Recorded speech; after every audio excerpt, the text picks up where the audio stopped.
तकरीबन पिछले 10 साल से अल्हम्दुलिल्लाह मैं तकरीरें कर रहा हूँ और हिंदुस्तान के हर उस शहर में तकरीबन मुझे बोलने का शरफ हासिल हुआ है कि जिसमें लोग उर्दू समझते और बोलते हैं। नेपाल के बहुत सारे हिस्सों में गया हूँ, बहुत सारे देहातों कस्बात में गया हूँ। मैंने जायजा लेने की कोशिश की कि आज दुनिया जबकि तरक्की कर रही है, मुसलमान पस्ती की तरफ क्यों जा रहा है, ज़वाल पजीर क्यों है। हालांकि हम तो वो कौम हैं कि दुनिया को राहें दिखाएं और चलाएं, मगर आज तबाही और बर्बादी के दहाने पर मुसलमान क्यों पहुंच गया है, इसका मैंने जायजा लेने की कोशिश की तो 2 बातें मेरे सामने जाहिर हुई। आज मुसलमान की जो हालत है उसकी 2 वजह हैं, 2 सबब हैं। पहली वजह है मुसलमानों की बेइल्मी, तालीम के मैदान में बहुत पीछे रह जाना, नाख्वानदगी की बढ़ती हुई शरह यानी जिहालत। और दूसरी वजह जिससे मुसलमान परेशान है वो है मुसलमानों के घरों की बेपर्दगी। ये 2 ऐसे सबब हैं जिसने हमें बहुत दुनिया में रुस्वा करा दिया है, जिल्लत गोया कि हमारा मुकद्दर बन गई है। हजरत गिरामी, अब आइए जरा कुछ अर्ज करने की कोशिश करूंगा, अगर बातें मेरी अच्छी लगे तो कबूल फरमाएं। मोहतरम हजरात, सच्चर कमेटी की रिपोर्ट ये बताती है कि 2.5% से भी कम पढ़े लिखे हैं मुसलमान कौम में। अल्लाह अकबर, जिस कौम के 97% लोग बेपढ़े लिखे हों और सिर्फ 2.5% पढ़े लिखे हों, 2.5-3% जिस कौम के लोग पढ़े लिखे हों, उस कौम का क्या हाल होगा। अल्लाह अकबर। तो जिहालत को हमने अपना मुकद्दर समझ लिया है, जबकि यकीन जानिए जमाने में वही कौमें जिंदा रहती हैं जिनके पास इल्म और कलम की ताकत होती है। मुस्तकबिल उसी का होता है जो कौम इल्म वाली होती है। दुनिया में गिने मुट्ठी भर यहूदी हैं, दुनिया में मुट्ठी भर यहूदी। किसी मुल्क पर उनकी हुकूमत नहीं है, एक मुल्क पर उनकी हुकूमत है, वो भी कब्जा कर रखा है, मगर आधी से ज्यादा दौलत दुनिया की यहूदियों के पास है। बिजनेस में बहुत आगे, क्योंकि 99% उस कौम में पढ़े लिखे होते हैं। मैं ये अर्ज कर रहा हूं, मुकद्दर उसी का संभलेगा जो कौम इल्म के मैदान में आगे होगी। जबकि हमने जिहालत को अपना मुकद्दर समझ लिया है, हालांकि हम उस नबी के मानने वाले हैं कि जिन पर पहली वही नाजिल होती है तो अल्लाह फरमाता है, इक़रा बिस्मि रब्बिकल लज़ी खलक़, खलक़ल इंसान मिन अलक़, इक़रा व रब्बुकल अकरम अल्लज़ी अल्लम बिल कलम। नबी पर जो पहली वही नाजिल हुई उसमें पढ़ने का जिक्र है और कलम का जिक्र है। बोलो सुभान अल्लाह। मेरे नबी पर जो पहली वही नाजिल हो रही है उसमें पढ़ने का जिक्र है और कलम का जिक्र है। हजरात, हम उस नबी के मानने वाले हैं कि जब उन्होंने मक्का शरीफ में ऐलान नबुव्वत किया तो सिर्फ 17 लोगों को लिखना आता था, और वही मेरा पैगंबर 23 साल तबलीग करके जब साहिरी दुनिया से रुखसत होता है तो 1.25 लाख साहबा किराम के हाथ कलम से सजे हुए थे, जिन्हें लिखना भी आता था, जिन्हें पढ़ना भी आता था। जंगे बदर का वाकया तो आपने सुना ही होगा, बहुत सारे कुफ्फार और मुश्रिकीन मार डाले गए और बहुत सारे गिरफ्तार किए गए। अल्लाह के नबी ने फरमाया, उमर, ये जो मुश्रिकीन गिरफ्तार किए गए हैं इनके बारे में तुम्हारा क्या ख्याल है। हजरत उमर अर्ज करते हैं, या रसूल अल्लाह, इन सबको कत्ल कर दिया जाए और हम में से जो जिसका रिश्तेदार है वो उसी को कत्ल करे। हजरत अबू बकर सिद्दीक से हुजूर ने मशवरा लिया तो हजरत अबू बकर सिद्दीक अर्ज करते हैं, या रसूल अल्लाह, ये ले देकर के अपने ही हमारे ही रिश्तेदार हैं, या रसूल अल्लाह, इनको कत्ल न किया जाए, हो सकता है यही आगे चल के कलमा पढ़ें, इनकी नस्लें मुसलमान हो जाएं। या रसूल अल्लाह, इनसे फिदिया लेकर के इन्हें रिहाई बख्श दी जाए। चूंकि मुसलमानों की माली हालत कमजोर है तो कुछ माल भी हो जाएगा और ये रिहा हो जाएंगे। और आका ने उस वक्त ये फैसला किया कि ठीक है, जो मुशरिकीन फिदिया देने के लायक थे उन्होंने अपना अपना फिदिया जमा करा दिया, रकम जमा करा दी और वो रिहाई पा गए। और जो फिदिया देने के लायक नहीं थे उनमें जो पढ़े लिखे थे, तो अल्लाह के नबी ने फरमाया जो मुशरिकीन फिदिया नहीं दे रहे हैं और इनमें से जो पढ़े लिखे हैं, लिखना जानते हैं, पढ़ना जानते हैं, उनकी यह जिम्मेदारी है कि मुसलमानों के 10-10 बच्चों को वो पढ़ा दें और रिहाई हासिल कर लें, यहां से चले जाएं, रुखसत हो जाएं, उन्हें निजात बख्शी जाती है। यह अल्लाह के नबी ने फैसला फरमाया था। इतना ख्याल था अपनी उम्मत की तालीम के लिए। जिस नबी का हम कलमा पढ़ते हैं वही नबी उनके सहाबी कहते हैं, उतलुबुल इल्म लौ कान बिस्सीन, इल्म हासिल करो अगरचे तुम्हें चाइना का सफर करना पड़े। तो जिस वक्त अरब की धरती से मेरा नबी फरमा रहा है इल्म हासिल करो अगरचे तुम्हें चाइना का सफर करना पड़े, तो क्या चाइना में बहुत बहुत बड़ी यूनिवर्सिटीज थी? क्या वहां कॉलेजेस थे, वहां स्कूल्स थे? अल्लाह की कसम ऐसा नहीं था। फरमाने नबी का मकसद यह है कि चाहे जिंदगी में जितनी भी तकलीफें बर्दाश्त करनी पड़े कर लो, मगर अपने बच्चों को जाहिल मत रहने देना। अगर चाइना का भी सफर करना पड़े तो कर लेना, मगर अपने बच्चों को बेपढ़ा लिखा मत रहने देना। यह मुअल्लिम इंसानियत दुनिया को दर्श दे रहा है। अब हमारे मुसलमानों में 2 तबके हैं, ताकि यह भी खुशी की बात है कि सबसे ज्यादा जोर अगर तालीम पर दिया गया है तो वह इस्लाम में दिया गया है, इस्लाम में। मगर अफसोस के साथ कहना पड़ रहा है आज उसी इस्लाम को मानने वाले तालीम के मामले में सबसे पीछे हैं। और मुसलमानों में भी 2 तबके हैं। एक तबका वो है जो अपने बच्चों को मदरसे में भेजता है, गरीबी की जिंदगी जीता है। अक्सर गुरबा अपने बच्चों को मदरसे में भेजते हैं, मगर जमाने ने देखा है इन्हीं मदरसे की चटाइयों पर बैठकर पढ़ने वाले बच्चे जब होशियार हो जाते हैं और पढ़ लिख करके फारिग हो जाते हैं तो जमाने में इनकलाब बर्पा कर देते हैं, कौम के अंदर बेदारी पैदा करते हैं। आज भारत के अंदर जो इस्लाम बाकी है, आज इश्क़ रसूल की जो शम्मा जल रही है, ये मदरसे के मुदर्रिसीन की मेहनतों का नतीजा है, मसाजिद के अइम्मा हजरात की मेहनतों का नतीजा है। यकीन जानिए, आप सच मानिए या ना मानिए, मगर हकीकत यही है, सच्चाई यही है। तो एक तबका वो है जो अपने बच्चों को मदरसे में भेजता है और दूसरा तबका वो है जो अपने बच्चों को यूनिवर्सिटीज में पढ़ाते हैं, स्कूल्स में पढ़ाते हैं, कॉलेजेस में पढ़ाते हैं। वो अपने बच्चों को मदरसा नहीं भेजते क्योंकि वो ये समझते हैं कि अगर हम अपने बच्चों को मदरसा भेज देंगे तो लोग हमें ताना देंगे, मोहल्ले वाले कहेंगे कि तुमने कहां अपने बच्चे को मदरसे में भेज दिया है, रिश्तेदार कहेंगे क्यों तूने अपने बच्चों को यतीमों में भेज दिया। तो आज का अमीर शख्स इसलिए अपने बच्चों को मदरसे में नहीं भेजता कि मेरा बेटा आलिम हो जाएगा तो अपने बच्चों की परवरिश कैसे करेगा।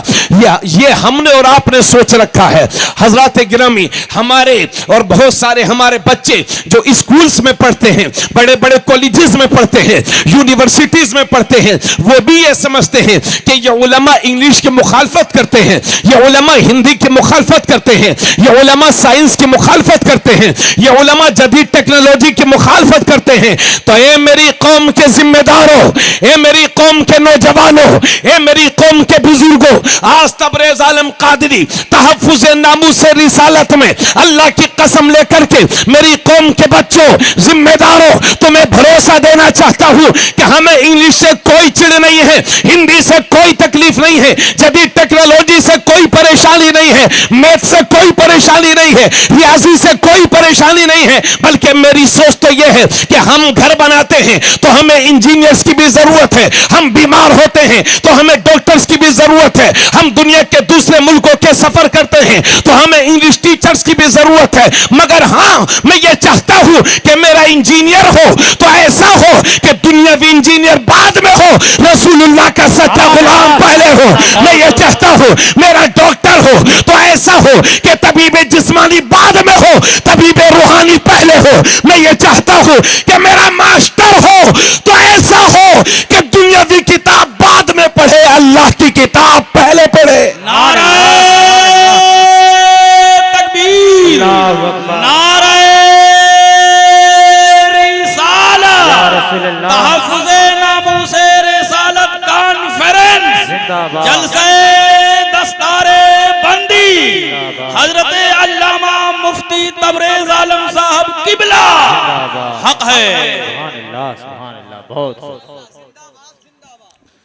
अब बोलिए भाई, तकरीर में करूं या आप डरा के रखेंगे? 1 बजे के बाद के मजमे की कोई गारंटी नहीं है, मगर आपके चेहरों को देखकर लगता है इंशाल्लाह आप वक्त के साथ और मेरे साथ वफा करेंगे इंशाल्लाह। थोड़ी सी आवाज बढ़ा दो भाई, तवज्जो फरमाए। तो दोस्तों, अपने बच्चों को पढ़ाओ लिखाओ। मेरे भाइयों, वो जमाने आने वाला है कि सऊदिया में बकरियां चराने के लिए भी हाई स्कूल के मार्कशीट की जरूरत पड़ेगी। जी। इसलिए होशियार हो जाओ, अपने बच्चों को तालीम दिलाओ। लेकिन आज मैं बात करूंगा सिर्फ और सिर्फ कुरान की। अल्लाह अकबर। अपने बच्चों को साइंस पढ़ाओ, हिंदी पढ़ाओ, टीचर बनाओ, साइंसदान बनाओ, इंजीनियर बनाओ, डॉक्टर बनाओ। जब किसी हॉस्पिटल में जाते हो, पता चला डॉक्टर साहब अब्दुल रहमान है, तो सीना चौड़ा होता है कि नहीं? इसलिए हमें डॉक्टर्स की भी जरूरत है। लेकिन हजरत, दुनियादार बनने के लिए सारी किताबें पढ़ो, डॉक्टर बनो, इंजीनियर बनो, साइंसदान बनो, दुनिया के दूसरे उलूम व फनून के माहिर बनो, मगर बेहतर इंसान बनने के लिए आपको और हमको कुरान पढ़ना ही पड़ेगा। क्योंकि दुनिया की दूसरी डिग्रियों से लोग काबिल बनते हैं और कुरान की तालीम से लोग बेहतर इंसान बनते हैं। मेरे दोस्त, एक बात पर तवज्जो देना।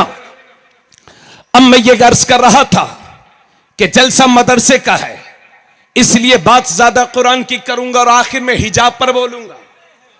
परेशान नहीं होंगे, ताकि आप सुबह को यह ना कह सकें कि उलमा अपनी जिम्मेदारी नहीं निभाते। कोशिश करता हूं, मैं कोई आलिम नहीं हूं, लेकिन उलमा की चप्पलें मैंने जरूर सीधी की हैं।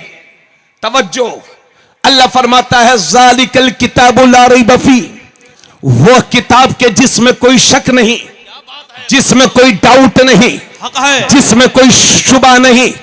आपने हजारों लाखों किताबें पढ़ी होंगी, बड़ी बड़ी अच्छी किताबें आपने पढ़ी होंगी, मगर आपने देखा होगा कि हर किताब के शुरू में या आखिर में यह बात लिखी रहती है कि हमने अपने इल्म के मुताबिक किताब को लिख दिया है। अगर कहीं गलती नजर आए तो हमें उसकी इत्तिला दे देना, ताकि अगले एडिशन में उसकी इस्लाह की जाए, दोबारा से वो गलती ना छपाए। दुनिया के सारे मुरत्तिबीन, सारे मुअल्लिफीन, सारे मुसन्निफीन, सारे राइटर्स का यही उसूल है कि किताब के शुरू में या आखिर में यह लिख देते हैं कि हमने अपनी मेहनत से अपने इल्म के मुताबिक किताब लिख दी है, मगर कहीं गलती नजर आए तो हमें उसकी इत्तिला कर देना, ताकि अगले एडिशन में उसकी इस्लाह हो जाए। दुनिया में लाखों किताबें हैं, मगर सब किताबों का यही हाल है। लोग लिखते हैं, कहीं गलती आए तो बता देना, कहीं गलती नजर आए तो बता देना। तो सारी किताबों का यही हाल है।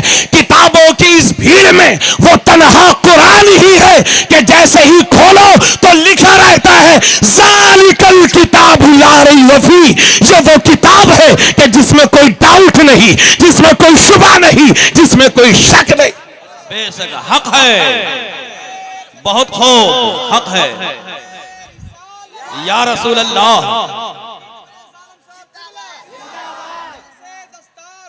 जिंदाबाद जिंदाबाद जिंदाबाद। या रसूल अल्लाह। कुरान कहता है, कुरान में किसी को कोई शक नहीं, लेकिन शक तो था। अरे भाई, शक ही तो है। शक न होता तो तभी तो अच्छा खासा वसीम रिजवी जितेंद्र त्यागी क्यों हो गया होता। अगर शक नहीं होता तो अबू जहल मुसलमान ना हो जाता। अगर शक ना होता तो पूरी दुनिया कुरान पढ़ती।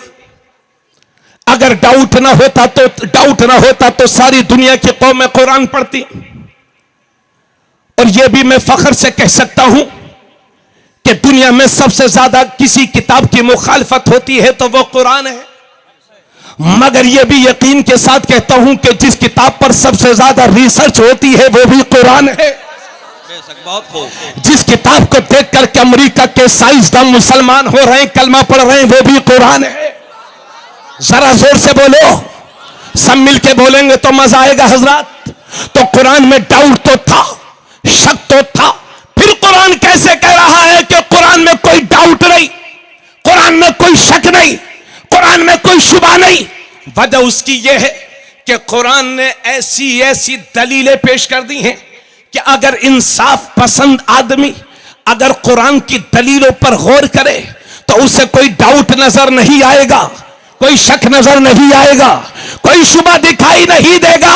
तो मेरे भाइयों, जिस तरह से कोई अंधा कहे कि मुझे सूरज की रोशनी दिखाई नहीं देती, तो इसमें गलती सूरज की नहीं है, इसमें गलती अंधे की है, अंधे की। अगर सूरज की रोशनी दिखाई नहीं देती तो गलती सूरज की नहीं है, सूरज की नहीं है, बल्कि अंधे की है। तो जिस तरह से अंधे के इनकार से अगर कोई कहे कि साहब सूरज की रोशनी नहीं है, कोई अंधा कहे सूरज की रोशनी नहीं है, सूरज की रोशनी नहीं है और जिद कर ले, तो जिस तरह से किसी जुमले पे तवज्जो देंगे सारे अहले स्टेज, सारे मेरे भाई, अगर कुरान को मानते हो तो झूम कर साथ दीजिएगा।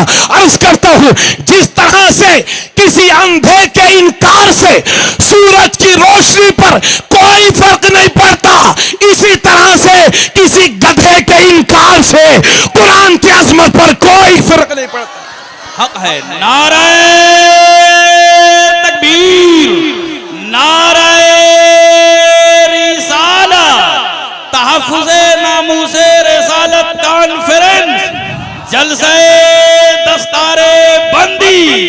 हक है। और सच्ची बात यह है मेरे भाइयों, हिंदुस्तान के अंदर चाहे वो हिंदू हो, चाहे सिख हो, चाहे ईसाई, चाहे बुद्धिस्ट हो, किसी भी कौम के मानने वाले हो, किसी भी कौम के हो, सच्ची बात यह है कि हर कौम और हर धर्म की अक्सरियत कुरान की इज्जत करती है। बहुत खूब। हक है। बोलो भाई, सच्चाई है कि नहीं? है। हर कौम की अक्सरियत कुरान का एहतराम करती है और लफंगों की अच्छे लोगों में कभी कोई गलत गिनती नहीं होती। लुच्चे लफंगों की बात को ना लोग तरजीह देते हैं। यही गोरखपुर है, विनोबा भावे।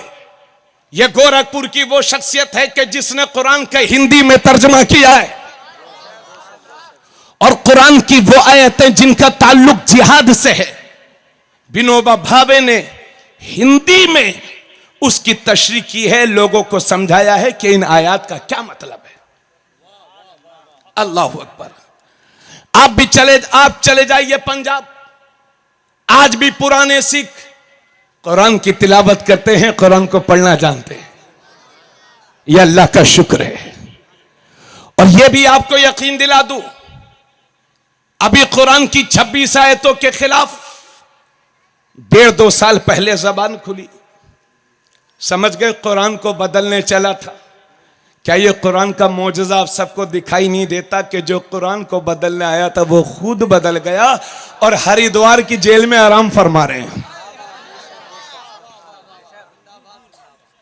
ये कुरान का मौजज़ा नहीं तो और क्या है। और मुसलमानों, फिक्र मत करना, परेशान मत होना, हाय हाय मत मचाना, क्योंकि 70 की दहाई में चंदूमल चोपड़ा नाम के एक शख्स का खोपड़ा खराब हुआ कलकत्ते में, तो कुरान की 26 आयतों के खिलाफ बंगाल की हाई कोर्ट में पहली बार चंदूमल चोपड़ा ने रिट दाखिल की। नतीजा यह हुआ कि हाई कोर्ट ने उसकी दरखास्त को समाअत करने के लिए कबूल कर लिया। बंगाल के मुसलमान परेशान हो गए। किया जाए तो क्या किया जाए, बात कुरान की है। जब बंगाल के मुसलमानों का गुस्सा बंगाल की हुकूमत ने देखा तो बंगाल की हुकूमत ने बंगाल के मुसलमानों से कहा, मुसलमानों, तुम्हें परेशान होने की जरूरत नहीं है। इस मामले में खुद बंगाल की हुकूमत कुरान के तहफ्फुज के लिए इस मुकदमे को बंगाल के हाई कोर्ट में खुद बंगाल की हुकूमत लड़ेगी। यानी हमारे कुरान के तहफ्फुज के लिए बंगाल की हुकूमत खुद लड़ रही है। नतीजा यही हुआ कि उसकी रिट को दूर खारिज कर दिया गया और अल्लाह ने कुरान को इज्जत बख्शी है। हज़रात 1400 साल हो गए इस कुरान को नाजिल हुए। ये वही कुरान है जो करबला से होकर के आ गया है। सुन लो, मुतमईन रहना मुसलमान, घबराने की जरूरत नहीं है। अभी 1.5 साल पहले वो लखनऊ का मलऊन कुरान की 26 आयतें निकालने की बात करता था।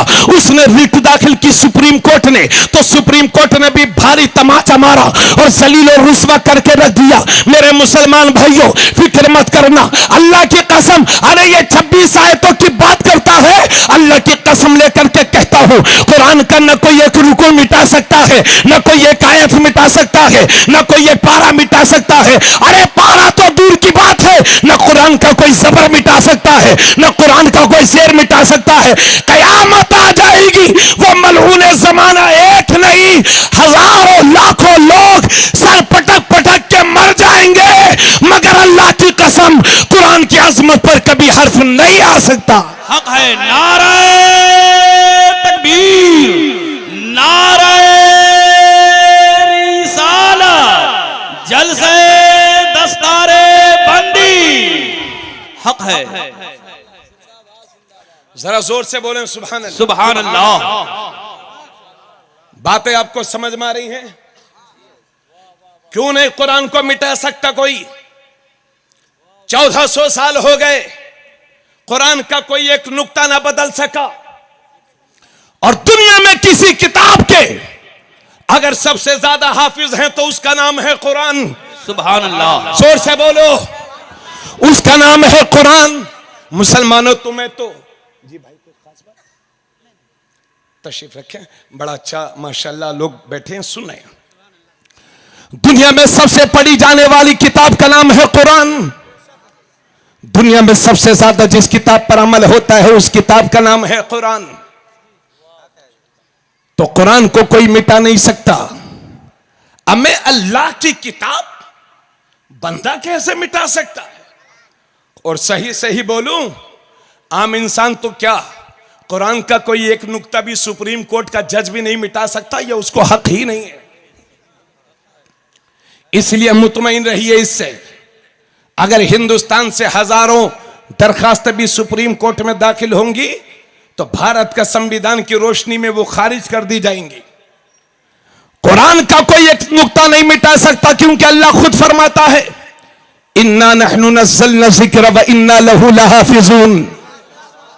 बेशक हम ही ने इस कुरान को नाजिल किया है और हम ही इसकी, सम बोलो, अगर मुसलमान हो तो बोलोगे, हम ही ने कुरान को नाजिल किया और हम ही इसकी हिफाजत करेंगे। तो कुरान की हिफाजत तो फरमा रहा है अल्लाह। यही वजह है कि दुनिया में अगर किसी किताब के हाफिज है तो उसका नाम है कुरान। कुरान मिटने वाली किताब नहीं है। न कुरान का कोई जबर मिटा सकता है, न कोई शेर मिटा सकता है, न कोई नुक्ता मिटा सकता है, न कुरान का कोई सजदा मिटा सकता है, न कुरान का कोई एक हर्फ मिटा सकता है। उसकी वजह यह है कि कुरान के हाफिज होते हैं। कुरान की हिफाजत का जिम्मा मेरे रब ने ले रखा है, इसलिए कुरान को कोई नहीं मिटा सकता। और अगर आज भी कुरान की हक्कानियत में अगर किसी को शक है तो तबरेज़ आलम कादरी ऐलान करता है और दुनिया को चैलेंज करता है कि सारी किताबों को उठा करके समंदर में डाल दो और 100 साल तक भारत की प्रेसों पर पाबंदी लगा दो कि कोई किताब ना छपने पाए, किसी किताब को प्रेस से ना छापा जाए और सारी किताबों को उठा के समंदर में डाल दिया जाए और 100 साल के बाद किताबों का नाम ले लेके बुलाया जाए तो कोई किताब नहीं आएगी। मगर 100 साल के बाद जब बुलाया जाए कुरान तू आ, तो मेरी कौम के ये छोटे छोटे बच्चे अपने सीनों को लेकर के हाजिर हो। तकबीर, नारे रिसालत, या रसूल अल्लाह, जश्न दस्तार बंदी, जश्न दस्तार बंदी, नारे तकबीर, नारे रिसालत, या रसूल अल्लाह। बहुत बहुत जरा जोर से बोलो सुभान अल्लाह। सुभान अल्लाह। बहुत खूब, सब मिल के बोलो सुभान अल्लाह। सुभान अल्लाह। अब जरा बिल्कुल दिल थाम के बैठना और मेरी बहनों तुम भी बैठो, थोड़ी देर बाद तुम्हारी बात करूंगा। बहुत जरूरी है हिजाब, बहुत जरूरी है पर्दा। इंडिया की मीडिया को अभी कुरान में हिजाब नहीं मिल रहा, लेकिन मैं बताऊंगा कुरान में 7 जगह हिजाब का जिक्र है। अल्लाह अकबर। हजरात, और हम जमहूरी मुल्क में रह रहे हैं, अल्लाह का शुक्र है। अब मेरी बातों को जरा गौर से सुनेंगे। जब लखनऊ के मलऊन जमाना ने कुरान पर हमला किया, समझ गए आप? और मैंने आपसे बार पहले भी कहा है कि हर कौम की अक्सरियत कुरान की इज्जत करती है ना जी। हर कौम और के मानने वाले और हर धर्म के मानने वाले कुरान की इज्जत करते हैं। जब लखनऊ में 26 आयतों के खिलाफ रिट दाखिल की गई सुप्रीम कोर्ट में, तो हमारे नौजवान पुरजोश थे, बोले हजरत हम धरना देंगे, हम एहतजाज करेंगे। मैंने कहा भाई धरना क्यों देंगे आप? बोले मौलाना साहब बात कुरान की है। तो मैंने कहा आप कुरान के लिए क्या दे सकते हैं? अपने बच्चों से, नौजवानों से कहा। तो सब बोले हजरत बात कुरान की है, जान दे देंगे। तो मैं भी ऐलान करता हूं आपके सामने, अगर कुरान के लिए जान देने की जरूरत पड़ेगी तो तबरेज आलम कादरी की जान सबसे पहले। सुभान अल्लाह। तवज्जो। मगर मैं अपनी कौम के बच्चों से, नौजवानों से, बुजुर्गों से पूछना चाहता हूं कि आप कुरान के लिए जान तो देने के लिए तैयार हैं, लेकिन पढ़ने के लिए तैयार क्यों नहीं है? जिन घरों से कुरान की तिलावत की आवाजें आती थी, आज उन घरों से सुबह सुबह फिल्मी गानों की आवाजें क्यों आ रही हैं? जिन घरों से सुबह सुबह कुरान की तिलावत की आवाज आती थी, उन घरों से फिल्मी गानों की आवाजें आ रही हैं, तो कहां से बरकतें होंगी? अल्लाह अकबर। मेरे नबी ने इरशाद फरमाया था कि वो घर कब्रिस्तान की तरह है कि जिस घर में कुरान की तिलावत नहीं होती। अल्लाह के नबी ने इरशाद फरमाया कि जिस घर में कुरान की तिलावत नहीं होती, उस घर में सुबह ही को अजाब के फरिश्ते नाजिल हो जाते हैं और शाम तक रहते हैं। और जिस घर में कुरान की तिलावत होती है, उस घर में सुबह ही को अल्लाह की रहमत के फरिश्ते आ जाते हैं जो शाम तक रहते हैं। अब मैं आपसे पूछना चाहता हूं, कितने लोग हैं जो घरों में कुरान की तिलावत करते हैं? मियां, ये जो आफतें आ रही हैं, ये सिर्फ और सिर्फ इस वजह से कि हम नाम के मुसलमान हैं, काम के नहीं हैं। अभी रमजान शरीफ का महीना आ रहा है और अक्सर लोग, बाज लोग तो 30 के 30 रोजे छोड़ेंगे और बाज अलविदा का पढ़ लेगा। और ईद के दिन असर के टाइम से ही मौलाना शमीम साहब चांद आज हुआ कि नहीं? भैया 1.5 घंटा पहले आसाम में चांद दिखाई देता, वहां का मैं नंबर दे दूंगा, वो बता देंगे, इन्हें बता देना आप। ईदगाह में सबसे पहले आगे मुसल्ला लेके बैठेंगे और बाज तो इतने बड़े कम ज़र्फ लोग हैं कि साल भर तो पढ़ते नहीं, ईदगाह में भी उनकी 1-2 रकात छूटी जाती है। बोलो भाइयों, ऐसे ही है ना? बताइए, नमाज छोड़ छोड़ करके हम कामयाब होंगे? आका फरमाते हैं मन तरक सलात मुतअम्मिदन फकत कफर। जिसने जानबूझ करके एक वक्त की नमाज छोड़ी, वो हद्दे कुफ्र को पहुंच गया, कुफ्र के करीब पहुंच गया। अब किनारे तो पहुंच गया है, ढकेलने में कितनी देर लगेगी? इसलिए होश में रहने की जरूरत है मुसलमानों। नमाज तुम्हारी रूहों की ग़िज़ा है। अगर एक परवरदिगार के सामने सर झुकाना शुरू कर दो तो इंशाल्लाह दर बदर तुम्हें सर झुकाना नहीं पड़ेंगे। 100 बातों की एक बात कह रहा हूं, नमाज को अपनी जिंदगी में शामिल कर लो। अगर पूरी रात के जलसे में मैं एक बार भी नमाज की बात ना करूं तो यह मत समझना कि नमाज कम है, हल्की है, बल्कि पूरी रात एक भी बार नमाज की बात ना हो या पूरे साल ना हो, तब भी ये जानना और समझना और यही हक है कि इबादतों में सबसे अफजल और बेहतर इबादत नमाज है। हजरात गिरामी, तो मैं आपसे पूछना चाहता हूं कि आप जान देने के लिए तैयार हैं कुरान के लिए? अरे हाथों को उठाओ भाई। नाजिम लोग बहुत हाथ उठवाते हैं, मैं भी एक बार उठवा रहा हूं। जान देंगे कुरान के लिए? चलिए रखिए, मगर मैं पूछना चाहता हूं कुरान पढ़ेंगे कब? इसी मजमे में अगर मैं पूछूं कि कितने लोगों को कुरान आता है, तो 40% लोग, 30% लोग वो होंगे, सिर्फ 30 से 40% जिन्हें कुरान पढ़ना आता है, और 30% लोग वो होंगे कि जिन्हें बिल्कुल नहीं आता, और 30% वो होंगे कि उनसे पूछो कुरान आता है तो बोलेंगे हाँ हजरत आता तो है मगर कच्चा कच्चा, यानी जिंदगी में वो पक गए मगर कुछ कच्चा रह गया। तो कुरान, दाढ़ी पक गई, पूरी जिंदगी पक गई मगर कुछ कच्चा रह गया तो कुरान। अल्लाह अकबर। कुरान के साथ यही सुलूक होगा कि आप इसी कुरान के मानने का यही मतलब है। तो मेरे भाइयों, मैं पूछना चाहता हूं आपसे कि आप कुरान के लिए जान देने के लिए तो तैयार हैं, लेकिन पढ़ने के लिए तैयार क्यों नहीं है? और दूसरी बात, मुसलमान तुम्हारे जज्बात और हौसलों को सलाम करता हूं, नौजवान तुम्हारे हौसलों और जज्बों को 100 बार मुबारकबाद। मगर मैं साफ सुथरे जुमलों में कह दूं कि अगर कुरान के खिलाफ कोई एक जबान खुलेगी तो अब हम धरना नहीं देंगे, एहतजाज नहीं करेंगे, क्योंकि मौजूदा शक्ल हम देख रहे हैं। हम अपने ही हक मांगने के लिए आगे बढ़ते हैं, हमारे ही सीनों पर गोलियां दागी जाती हैं और हमारे ही बच्चों को जेल की सलाखों के पीछे डाला जाता है।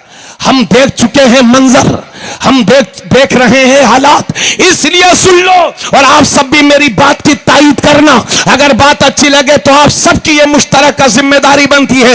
इसलिए आज के जलसे से ऐलान करता हूं, अगर कुरान के खिलाफ कोई एक जबान खुलेगी तो हम धरना नहीं देंगे, हम एहतजाज नहीं करेंगे, बल्कि मुसलमानों का अगला कदम यह होगा कि कुरान के खिलाफ कोई एक जबान खुलेगी तो हम 100 जबानें कुरान पढ़ने वाली तैयार कर देंगे।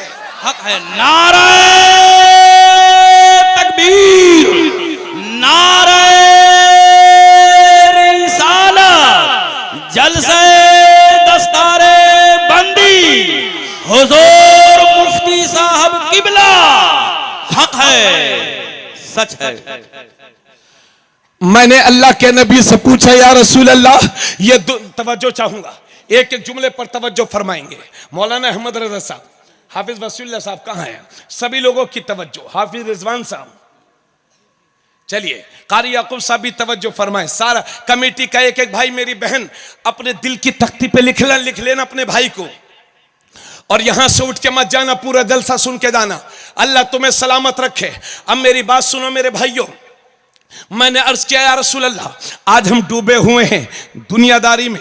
अगर कोई लखपति है तो वो इस चक्कर में रहता है कि करोड़पति कब बन जाऊं, कोई करोड़पति है तो वो अरबपति बनने के चक्कर में लगा हुआ है, अरबपति कोई बन गया तो वो इस चक्कर में लगा हुआ है कि विधायक बन जाऊं, कोई विधायक हो गया है तो इस चक्कर में लगा हुआ है कि मैं सांसद बन जाऊं। गले तक दुनिया में डूबे हुए हैं हम। हजरत गिरामी, यही हाल है। पैसा हो चाहे जैसा हो, यह भी तमीज नहीं है कि हलाल है कि हराम। बहुत सारे लोग तो लंबी दाढ़ी रख लेते हैं और सूद का कारोबार करते हैं ताकि लोग उन पर शक न करें, जबकि अल्लाह के नबी फरमाते हैं, एक बार जिना करने से, एक बार सूद का 1 दिरहम खाना 36 बार जिना करने से ज्यादा बदतर है। यानी 36 बार जिना करने में जितना गुनाह है, सूद का 1 रुपया खाने में इतना ही गुनाह है। अल्लाह के नबी इरशाद फरमाते हैं, सूद का 1 रुपया खाने में, सूद का 1 दिरहम खाने में ऐसे 70 दर्जे के गुनाह हैं, जिनमें से सबसे कम दर्जे का गुनाह यह है कि जैसे आदमी ने अपनी मां के साथ जिना किया हो। अल्लाह अकबर, यह है सूद का हाल। इसलिए मेरी कौम के जिम्मेदारों, सूखे लुकमे खा लेना मगर सूद की तरफ कभी आगे मत बढ़ना। तो हजरत, हम डूबे हुए हैं दुनिया में, लेकिन मैंने आलम में तसव्वुर में अर्ज किया, या रसूल अल्लाह, इस भरी दुनिया के अंदर सबसे अच्छा कौन है? क्या कलकत्ता का बिल्डर अच्छा है, या लखनऊ का बिल्डर अच्छा है, या फिर मुंबई का बिल्डर बिल्डर अच्छा है, या रसूल अल्लाह मैंने अर्ज किया है मेरे आका, या मुंबई का बिल्डर अच्छा है, या दिल्ली का बिजनेसमैन अच्छा है, या इंजीनियर अच्छा है, या मास्टर अच्छा है, या ठेकेदार अच्छा है, या किसान अच्छा है। मैंने अर्ज किया है मेरे नबी, इस भरी दुनिया के अंदर सबसे अच्छा इंसान कौन है? तो मेरे नबी की रूह आज भी जवाब देगी, गुंबदे खजरा से आज भी आवाज आएगी, खैरुकुम मन तअल्लमल कुरान व अल्लमा। लोगों, इस भरी दुनिया के अंदर तुम में सबसे अच्छा इंसान वो है जो खुद कुरान को पढ़े और दूसरों को पढ़ाए, जो कुरान को सीखे और दूसरों को सिखाए। हक है। नाराए तकबीर, नाराए रिसालत, जलसे दस्तारे बंदी, हुजूर मुफ्ती साहब किबला, नाराए तकबीर, नाराए रिसालत। हक है, बहुत खूब। अल्लाह के नबी ने फरमाया सबसे बेहतर तवज्जो मेरे भाइयों, बड़े अच्छे बैठे हैं आप, अल्लाह सलामत रखे। वहां शमीमुल कादरी साहब, आपके जलसे में रूहानियत जारी है, फैजान गौस आजम जारी हो गया है। अल्लाह अकबर, अल्लाह कबूल फरमाए, आमीन। तो सबसे अच्छा इंसान कौन है? जो कुरान को सीखे और दूसरों को सिखाए, जो कुरान को पढ़े और दूसरों को पढ़ाए। एक बात जरा गौर करिएगा, ये जितने उलमा हुफ़ाज़ो कुर्रा मस्जिद के इमाम स्टेज पर बैठे हैं, किसी की तनख्वाह 5,000 होगी, किसी की 6 होगी, किसी की 7 होगी, किसी की 8 होगी और हद से हद 10 होगी। 10 से ज्यादा ऊपर मुझे लगता नहीं किसी की होगी, और किसी की तो 2 महीने 4 महीने से मिली नहीं होगी। मिली नहीं। किसी मदरसे वाले ने कह दिया होगा हजरत बंबई से चंदा कर ले, तनख्वाह निकाल ले, ऐसा ही है ना। मगर ये फिर भी मस्जिदों से टिके हुए हैं, ये मदरसे में टिके हुए हैं। एक इमामत छूटी, दूसरी पकड़ी, दूसरी छूटी, तीसरी पकड़ी, तीसरी छूटी, चौथी पकड़ी। अरे जिनके सूरह यासीन पढ़ने से आपकी दुकानों में खैर और बरकत हो जाए, वो खुद अपनी दुकान खोलकर सूरह यासीन पढ़ के बैठ जाए, तो तुम्हारी तरफ जाने वाला ग्राहक भी हाफिज जी की दुकान पर आएगा। मगर ये बिजनेस नहीं करते, ये दुकानें खोल के नहीं बैठते, क्योंकि जब ये मदरसों में पढ़ते थे तो इन्होंने आका की यही हदीस सुन ली थी, खैरुकुम मन तअल्लमल कुरान व अल्लमा। तुम में से सबसे बेहतरीन इंसान वो है जो कुरान को पढ़े और दूसरों को पढ़ाए। सुभान अल्लाह। यही कुरान का जज्बा है यार, वरना 7,000 रुपए में कोई किसी का खर्च चलता है क्या घर का? नहीं। आपसे कहूं 12,000 तनख्वाह दी जाएगी तो आप में से सिर्फ 2-3% लोग तैयार होंगे 12,000 पर। लेकिन मुख्तसर तनख्वाहों में हमारे मदरसे के ये उलमा अइम्मा कुर्रा खिदमत कर रहे हैं, अल्लाह इन्हें सलामत रखे। और मेरी कौम के अइम्मा हजरात, उलमा हुफ़ाज़ो कुर्रा, मायूस मत होना। नबी ने हजरत अबू हुरैरा से फरमाया था, अबू हुरैरा कुरान पढ़ता रहे और पढ़ाता रहे, क्योंकि इसी हालत में अगर तेरा इंतकाल हो गया तो अल्लाह तेरे इंतकाल के बाद तेरी कब्र को फरिश्तों के लिए ज़ियारत गाह बना देगा। अल्लाह के मुकद्दस फरिश्ते तेरी कब्र का तवाफ करेंगे। जंगे उहुद में 70 मुसलमान शहीद हुए। अल्लाह के नबी ने फरमाया कब्रें खोदो और अच्छी खोदो और नीची करके खोदो, कुशादा खोदो, और एक एक कब्र में 3-3 लोगों को दफन करो और सामने उसे रखो जो कुरान का हाफिज हो। अल्लाहु अकबर। ये कुरान की तालीम। अच्छा मेरे भाइयों, आप लोगों ने एक काम, आपको जिम्मेदारी दे रहा हूं, आप उसको कबूल करें। आप अपनी जिंदगी में लाखों रुपए की जमीनें खरीद चुके होंगे, लाखों रुपया की शादी कर चुके होंगे, लेकिन मैं आपसे पूछना चाहता हूं, आज तक आपने कुरान के लिए क्या किया है? क्या किया है कुरान के लिए? बहुत सारे शौक अपनी जिंदगी के पूरी कर चुके, कुरान के लिए क्या किया? तो आपका भाई आपको एक तोहफा पेश कर रहा है, वो ये कि मोहल्ले के 10-5 बच्चों को इकट्ठा कर लो। इकट्ठा करने के बाद किसी कारी साहब या हाफिज कुरान की खिदमत हासिल करें और अपनी जेब खास से 3-4 हजार रुपया महीना पेश करेंगे। अगर 2000 रुपया, मगर अल्लाह अकबर कबीरा, एक मुखलिस कारी और हाफिज 12-48 एक साल के अंदर 10 बच्चों को बहुत अच्छी तरह से पढ़ा सकता है।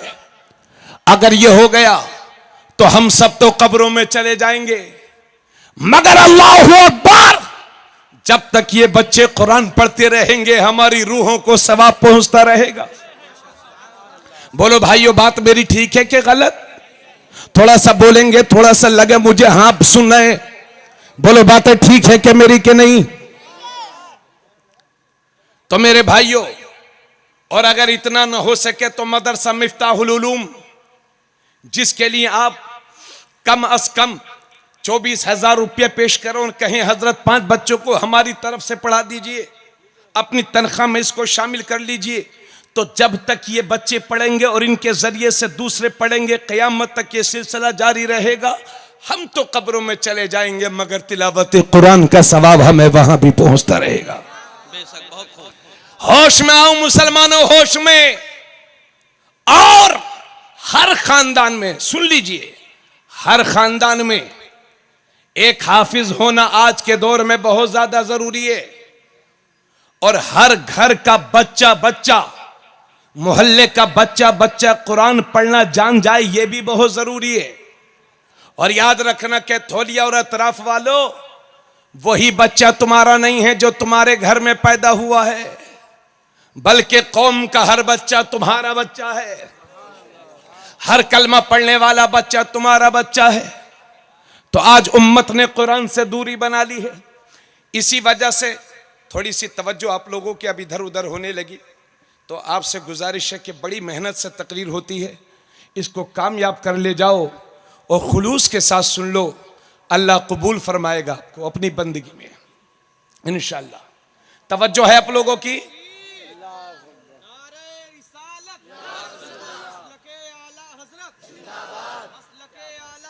जिंदाबाद, जिंदाबाद, जिंदाबाद, अल्लाहु अकबर, या रसूल अल्लाह। यही वजह है कि मेरे नबी ने इरशाद फरमाया, मेरे सहाबा कुरान पढ़ो, क्योंकि जो कुरान का एक हर्फ पढ़ता है, हजरत जो कुरान का एक हर्फ पढ़ता है, नबी फरमाते हैं अल्लाह से एक नेकी अता फरमाता है। सुभान अल्लाह। और वो एक नेकी 10 नेकियों के बराबर होती है। सुभान अल्लाह। यानी कुरान का कोई एक हर्फ पढ़ेगा तो अल्लाह उसके 10 गुनाहों को माफ फरमाएगा, बेशक, और 10 नेकियां अता फरमाएगा। उसके बाद मेरे नबी फरमाते हैं, मैं ये नहीं कहता कि अलिफ लाम मीम एक हर्फ है, बल्कि अलिफ एक हर्फ है, लाम एक हर्फ है, मीम एक हर्फ है। तो कोई सिर्फ अलिफ लाम मीम पढ़े तो अल्लाह उसके 30 गुनाहों को माफ फरमाएगा और उसे 30 नेकियां अता फरमाएगा।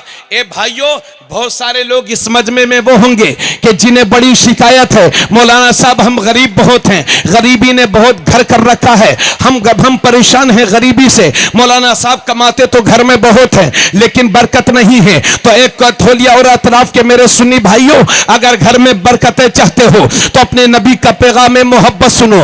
एक सहाबी हैं जो हुजूर की बारगाह में हाजिर होते हैं। हाजिर होने के बाद अर्ज करते हैं, या रसूल अल्लाह, तवज्जो से सुनिएगा, या रसूल अल्लाह मुझे गरीबी ने घेर रखा है। तो आका ने फरमाया, मेरे सहाबी सब्र करो, सब्र करो, सब्र करो।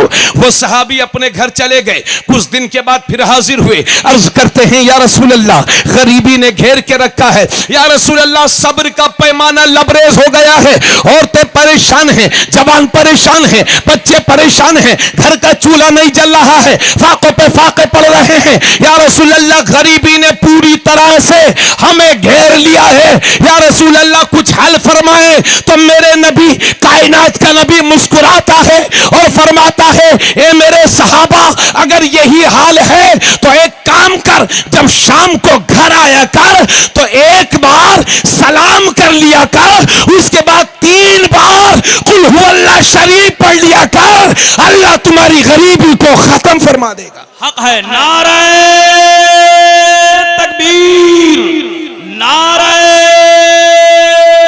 रिसालत, जलसे दस्तारे बंदी, हजरत अल्लामा मुफ्ती तबरेज आलम साहब किबला। हक है। सिर्फ कुरान पढ़ने से भाइयों गरीबी खत्म करना है ना आपको, करेंगे या गरीबी रहेंगे पूरी जिंदगी? है?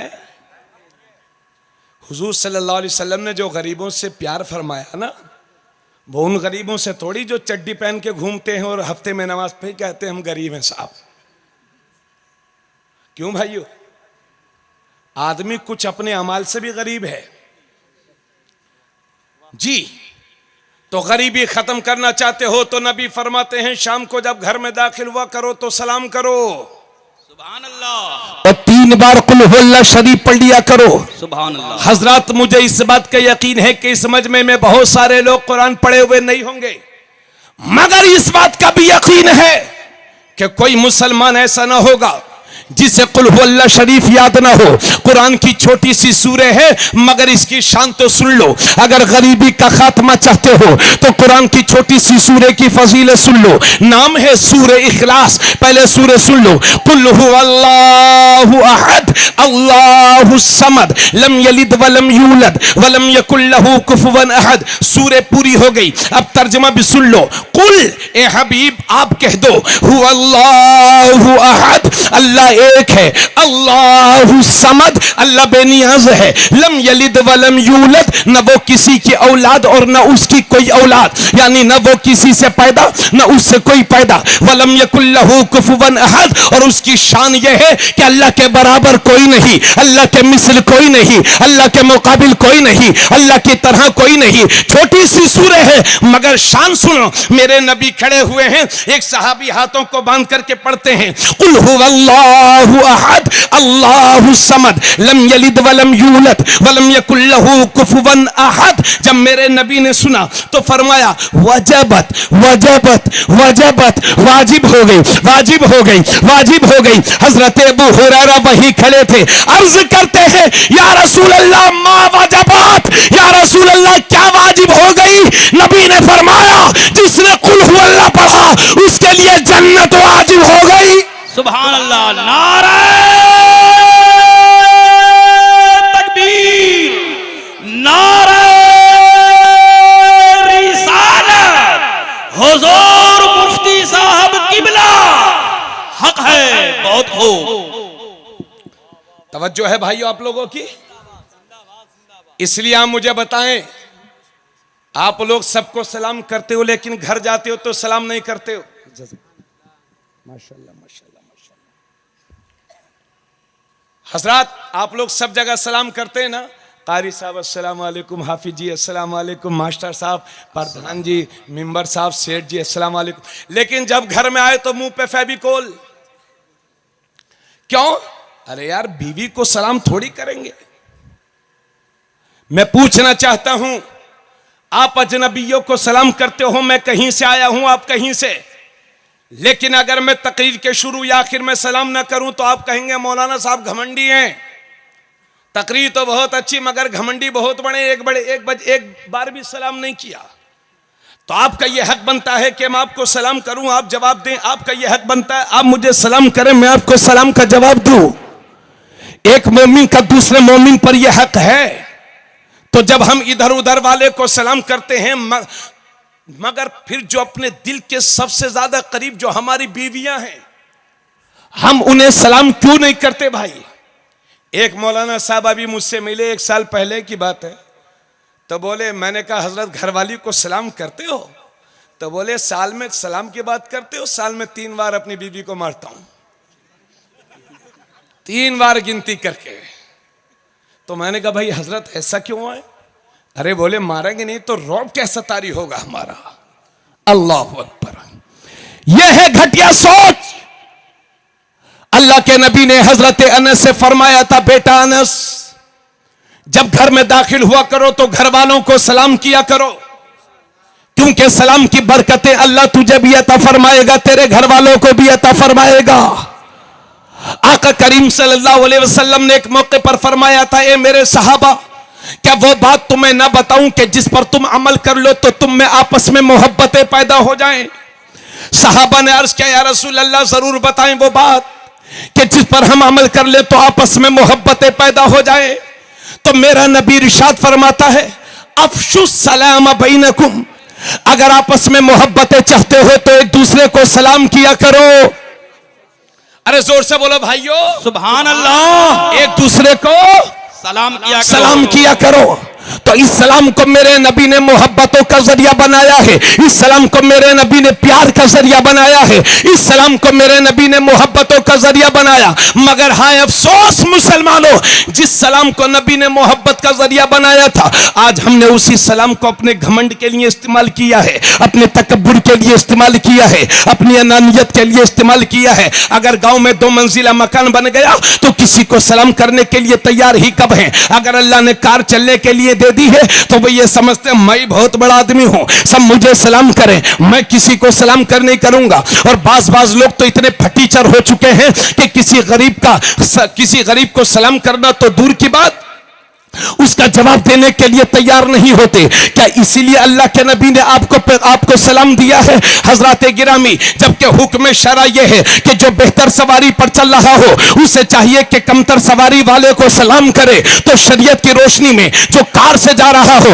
उसे चाहिए कि मोटरसाइकिल वाले को सलाम करे, मोटरसाइकिल वाले को चाहिए कि साइकिल वाले को सलाम करे, साइकिल वाले को चाहिए कि जो पैदल जा रहा हो उसे सलाम करे, मुक्तदी को चाहिए कि इमाम को सलाम करे, गैर आलिम को चाहिए कि आलिम को सलाम करे, बगैर दाढ़ी वाले को चाहिए कि दाढ़ी वाले को सलाम करे, छोटे को चाहिए कि बड़े को सलाम करे। मगर हाय अफसोस, इस सलाम को भी जिसे नबी ने मोहब्बत का जरिया बनाया था हमने अपने घमंड के लिए इस्तेमाल किया है, तकब्बुर के लिए इस्तेमाल किया है। यही वजह है कि सहाबा की जमात है, अल्लाह के नबी से सहाबा पूछते हैं, या रसूल अल्लाह, जब 2 मुसलमान आपस में मिलते हैं तो उनमें पहले सलाम कौन करता है? तो नबी फरमाते हैं, जब 2 मुसलमान आपस में मिलते हैं तो उनमें पहले सलाम वो करता है कि जिसका रिश्ता अल्लाह से मजबूत होता है, जिसका ताल्लुक अल्लाह से मजबूत होता है। बेशक हक है, बहुत खूब हक है, सच है। अब जरा गौर कीजिएगा, तो अल्लाह का नेक बंदा वो है जैसे ही मुसलमान को देखे तो सलाम करे। एक सहाबी पूछते हैं, या रसूल अल्लाह, इस्लाम में तवज्जो है? बहुत तवज्जो सुन लीजिएगा, बहुत अच्छी अच्छी बातें हैं। एक सहाबी अर्ज करते हैं, या रसूल अल्लाह, इस्लाम में सबसे बेहतर अमल कौन सा है? आका ने फरमाया, खाना खिलाना और जिसे पहचानो या ना पहचानो उसे सलाम करो। सुभान अल्लाह। मतलब यह है कि दाढ़ी हो सलाम करो, टोपी हो सलाम करो, और कभी कभी दाढ़ी भी नहीं होती, टोपी भी नहीं होती, मगर पेशानी का नूर बता देता है ये मोहम्मद रसूलुल्लाह वाला है। सुभान अल्लाह, सुभान अल्लाह। इसलिए चाहे पहचानो या ना, चाहे जानो या ना जानो, मगर आपको लगे मोमिन है, मुसलमान है तो सलाम करो। अभी हजरत हमारे नकीब बज़्म मौला अली के नाम पर पूरा मजमा खड़ा हो जाए, बोले अली का दामन नहीं छोड़ेंगे, गौस का दामन नहीं छोड़ेंगे, गाजी का दामन नहीं छोड़ेंगे, ख्वाजा का दामन का नहीं छोड़ेंगे। तो एक कैथोलिया और अतराफ के मेरे भाइयों, आपने मौला अली का दामन पकड़ा ही कब है? और जब बात मौला अली की हो तो पूरी रात नारे लगते रहे और मेरी कौम अली अली करती रहेगी। अली का दामन, अली का दामन, अली का दामन। अली के दामन के थामने का यह मतलब नहीं है कि उनका कुर्ता में उनके नाम का कोई कुर्ता पकड़ लो, बल्कि मौला अली के दामन के थामने का मतलब यह है कि उनकी तालीम पर अमल करो, उनके मिशन को आम करो। जिन मौला अली का नारा लगाते हैं वही मौला अली फरमाते हैं, मुनाफिक है वो जो इंतजार करे कि लोग मुझे सलाम करें, और मोमिन है वो जो बढ़ करके पहले अपने मुसलमान भाई को सलाम करे। हक है। नारे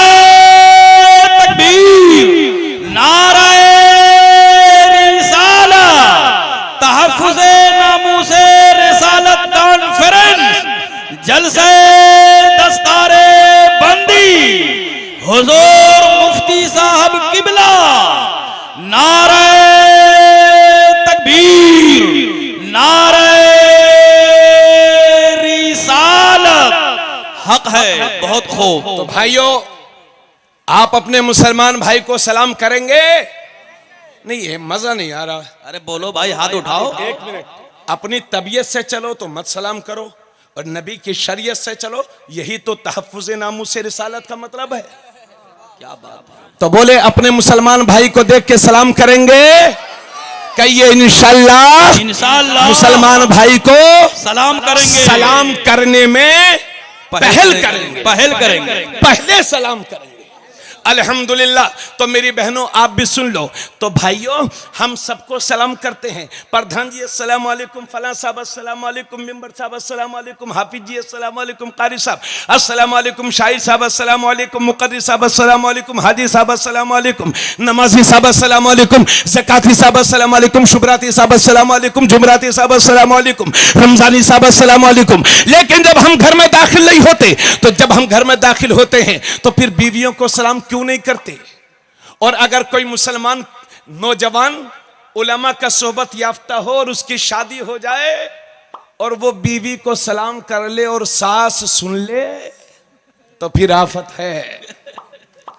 मोहल्ले की औरतों की पंचायत शुरू। ओ वो देखो फलनवा का लड़का जुमा जुमा 8 दिन मेहरुआ का गुलाम हुई गवा है, बीवी का पल्लू थामे घूम रहा है। सास मोहल्ले मोहल्ले जाकर के बताएगी, ओ देखो हमारा लड़का तो 8 दिन में ही जो है गुलाम हुई गवा। अल्लाहु अकबर। ये इस वजह से है कि हमने शरीयत मुहम्मदिया से दूरी बना ली है। बाअमल उलमा की सोबत हमें मयसर नहीं है, कुरान की तालीम से दूर है, इसी वजह से है। वरना मेरे नबी की हदीस से साबित है, सुन लो भाइयों, नबी की हदीस से साबित है कि जब मेरे नबी घर में दाखिल होते थे तो अपनी बीवियों को सलाम किया करते थे। सुभान अल्लाह, सुभान अल्लाह। जब नबी घर में दाखिल होते थे तो बीवियों को सलाम किया करते थे। तो जमाना सुन ले, बीवियों को सलाम करने वाला बीवी का गुलाम नहीं होता, मेरे नबी का गुलाम होता है। हक है। बहुत खूब। हक है। तो आप बताइए, सलाम करेंगे घर जाकर? बाज लोग डर रहे हैं कि हजरत 60 साल में नहीं किया तो अब क्या करेंगे। बीवी से डर लग रहा है हजरत, मगर मेरे भाइयों, इन उठे हुए हाथों की लाज रखना तो मेरे रब का काम है। यहां हाथ उठे, उधर तुम्हारा परवरदिगार तुम्हारी बीवियों के दिलों को तुम्हारे लिए मोम से ज्यादा नर्म कर दे। सुभान अल्लाह। इसलिए हाथों को उठाइए, फिर एक बार उठाइए मेरे साथ, कहिए इंशाअल्लाह। इंशाअल्लाह। जब घर जाएंगे या शाम को या कभी भी घर आएंगे तो अपने घर वालों को सलाम करें। आका ने फरमाया जब घर में दाखिल हो, और करूं थोड़ा, आका ने फरमाया जब घर में दाखिल हो तो घर वालों को सलाम करो, और घर में कोई ना हो, हुजूर फरमाते हैं तुम मुझे सलाम करो, मैं तुम्हारे सलाम का जवाब देता हूं। और भाइयों, एक मजे की बात और है। भैया अपना नाम क्या है? चलो, मौलाना शमीमुल कादरी साहब हैं, इनसे मेरी सलाम दुआ है। ताल्लुक अच्छा है तो जब फोन करते हैं सलाम करते हैं। बोलो भाइयों, अगर आपका मेरा ताल्लुक अच्छा हो तभी सलाम करेंगे ना? बोलो बोलो, ताल्लुक अच्छा होगा तभी सलाम करेंगे, और ताल्लुक अच्छा नहीं होगा तो करेंगे? कहां करेंगे यार, नहीं करते हैं। ताल्लुक अच्छा होता तो नहीं करते, लेकिन अब करेंगे। तो ताल्लुक जिसका जिससे अच्छा होगा, तवज्जो, ताल्लुक अच्छा होगा तो सलाम किया जाएगा।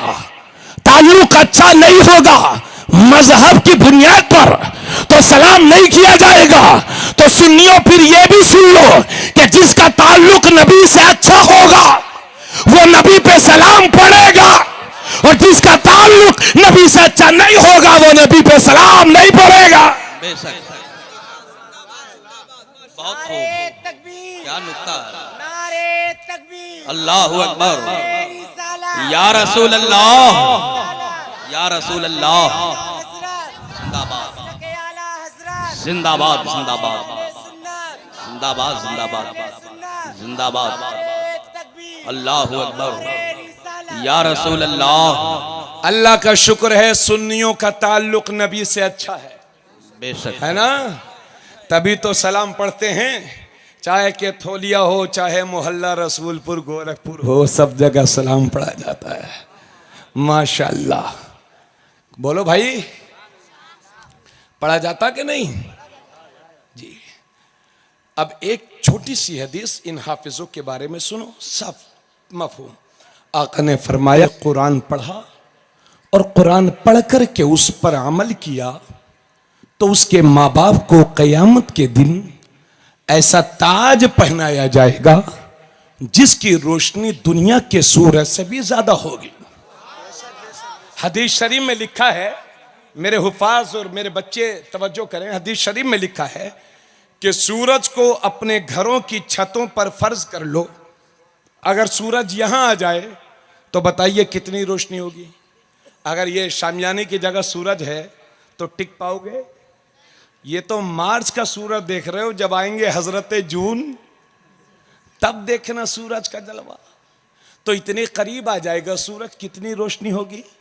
आका फरमाते हैं, हमारे छतों पर सूरज उतर आया हो, जिस वक्त उसकी रोशनी होगी उससे भी ज्यादा रोशनी उस ताज की होगी जो हाफिज कुरान के माँ बाप को पहनाया जाएगा। अल्लाह अकबर। अरे क़यामत के दिन बीबी बीबी शोहर से भागेगी, बच्चे बाप से भागेंगे, दोस्त दोस्त से भागेगा, हाय हाय मचा होगा। ऐसे में एक जमात आ रही होगी, सब लोग अर्ज करेंगे, मौला ये किसकी जमात है? अल्लाह फरमाएगा, ये हाफिज कुरान के माँ बाप की जमात है जिन्होंने अपने बच्चों को कुरान पढ़ाया। सोचिए, जब कुरान पढ़कर के अमल करें, उनके माँ बाप को ऐसा ताज पहनाया जाएगा, तो खुद इन बच्चों को कैसा ताज पहनाया जाएगा। सही है ना भाइयों? एक हदीस शरीफ में है कि हाफिजों के माँ बाप को क़यामत के दिन 2 जोड़ी कपड़े दिए जाएंगे, ऐसे कपड़े कि जिनकी कीमत पूरी दुनिया मिलकर के भी अदा न कर सकेगी। फखर करो मुसलमानों, फखर करो। और हदीस शरीफ में लिखा है, तिरमिजी शरीफ में, कोई 10 बीवियों की कहानी वाली बात नहीं बता रहा हूं, 16 सैयदों की किताब पढ़ के नहीं सुना रहा हूं, तिरमिजी शरीफ सुना रहा हूं। आका ने फरमाया, यह हजरत अली से रिवायत है कि जिसने कुरान पढ़ करके उस पर अमल किया और उसको याद किया, कुरान के हलाल को हलाल जाना, कुरान के हराम को हराम जाना, मौला अली फरमाते हैं, आका फरमाते हैं, अल्लाह उसे दोज़ख से बचाएगा और उसकी वजह से उसके घर के 10 ऐसे लोगों को जन्नत में दाखिल करेगा कि जिन पर जहन्नम वाजिब हो चुकी थी। अल्लाह अकबर। इन हुफाज के माँ बाप काबिल मुबारकबाद थे। इतनी बातें कहने के बाद अब थोड़ी देर और इजाजत देंगे आप लोग? ये तो कुरान है कि कुरान ये है और ये है। अब कुरान में लिखा क्या है? जरूरतें तो बहुत सारी हैं, मगर जमाने की सबसे बड़ी जरूरत हिजाब और पर्दा। तवज्जो, 2 महीने पहले कर्नाटक की जमीन से यह मैटर उठा, बहुत तवज्जो से सुन लीजिएगा, पूरी दुनिया में फैल गया। इंडिया की मीडिया कह रही है यह मुसलमानों का आपसी कल्चर है हिंदुस्तान में। क्या कह रही है मीडिया? कि मुसलमानों का आपसी कल्चर है, कुरान और हदीस में कोई हुक्म नहीं है पर्दे का। यह इंडिया की मीडिया कह रही है। हजरात, बातें तो बहुत सारी हैं, मगर साफ सुथरी सीधी सीधी बातें करता हूं। मेरी बहन, धोखे में मत रहना। अगर कायनात में सबसे ज्यादा तुम पर किसी ने एहसान किया है तो उस जात का नाम है मोहम्मद अरबी। अभी मैंने 2 महीने पहले या 3 महीने पहले अखबार या मोबाइल में कहीं पढ़ा था, इंडिया का सुप्रीम कोर्ट कहता है कि बाप की जायदाद में बेटियों का हक है। यह आज सुप्रीम कोर्ट बता रहा है कि भारत के हर नागरिक के बाप के हक में बेटियों की जायदाद, बाप की जायदाद में बेटियों का हक बनता है। मुसलमानों, तुम अपने नबी पर जितना भी नाश करो वो कम है। जो बात सुप्रीम कोर्ट आज बोल रहा है, यही बात मदीने से 1400 साल पहले मेरे नबी ने दुनिया को बता दिया था कि बाप की जायदाद में बेटियों का हक है। काश ये लंबे लंबे जहेज देने के बजाय तुम अपनी बेटियों का उनका जायदाद में हक दे दो, दुनिया में इनकलाब आ जाएगा। कोई ज्यादा हक भी नहीं है। अगर एक लड़का और एक लड़की, 3 हिस्से होंगे माल के, 2 हिस्से लड़के को मिलेंगे, 1 हिस्सा लड़की को मिलेगा। समझ गए भाइयों? आप लोग जोड़ लेंगे जहेज में, उससे ज्यादा चला जाता। तो मैं तो वादा करता हूं आपसे, अपनी बेटी को जहेज दूं या ना दूं, लेकिन जायदाद में हक इंशाल्लाह जरूर दूंगा। अल्लाह के हुजूर में आपको गवाह बना करके ये वादा करता हूं। अमल की तरफ कदम उठाइए। और मेरी बहनों, अब सुनो अल्लाह का फरमान। हिजाब का माना क्या होता है? पर्दा। हिजाब अरबी लफ्ज है, पूरी डिटेल में सुन लीजिए। 10 मिनट में इंशाल्लाह तबीयत बाग बाग हो जाएगी। बोलना मेरे काम है, लेकिन मुझे अपने रब से उम्मीद है कि इंशाल्लाह इनकलाब आएगा आपकी जमीन पर, इंशाल्लाह। हिजाब ये एक अरबी लफ्ज है जिसका माना पर्दा होता है, लेकिन मौजूदा दौर में हिजाब उसको कहते हैं कि सर पर एक छोटा सा कपड़ा रख लो, न उसे देखने में फर्क आता, न बोलने में फर्क आता, न सुनने में फर्क आता, उसे हिजाब कहते हैं। लेकिन कर्नाटक के स्कूलों में उसको भी बैन कर दिया गया, हाई कोर्ट ने भी पाबंदी लगाई, लेकिन सुप्रीम कोर्ट है। आप जीतेंगे इंशाल्लाह, आप जीतेंगे, है ना? और 100% देना शुरू कर दो, इंशाल्लाह तुम्हें जमाने की कोई ताकत नहीं हरा सकती। तुम्हारे अंदर खुद तो है ना, हमारा मुसलमान दाढ़ी और टोपी लगा के फौज में नहीं रह सकता। सिख लोग अपनी पगड़ी पहन के रह सकते हैं, क्योंकि उन्होंने अपनी पगड़ी को पीठ के पीछे नहीं डाला। मुसलमानों ने अपनी इज्जत को पीठ के पीछे डाला।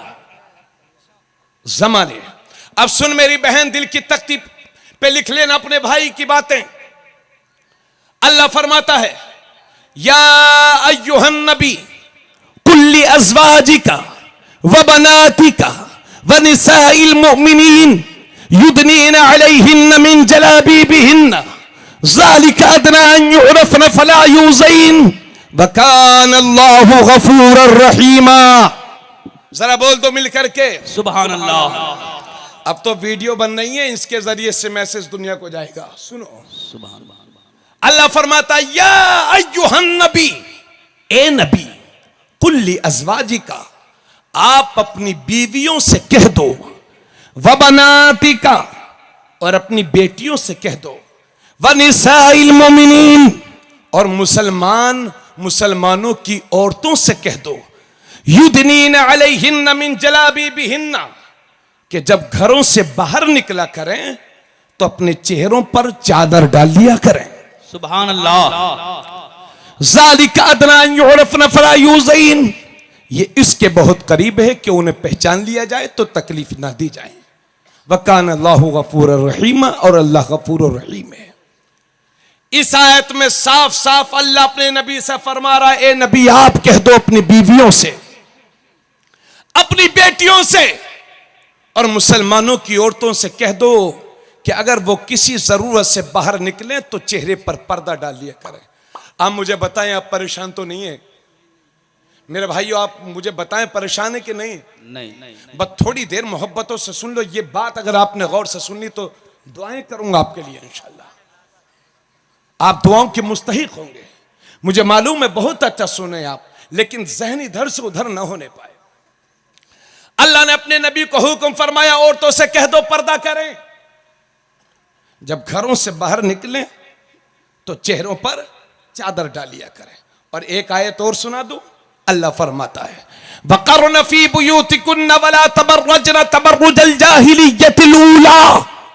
अल्लाह फरमाता है, औरतें अपने घरों में ठहरी रहें और अपने मेकअप को, अपने बनाव सिंगार को जमाने जाहिलियत की औरतों की तरह जाहिर ना करें।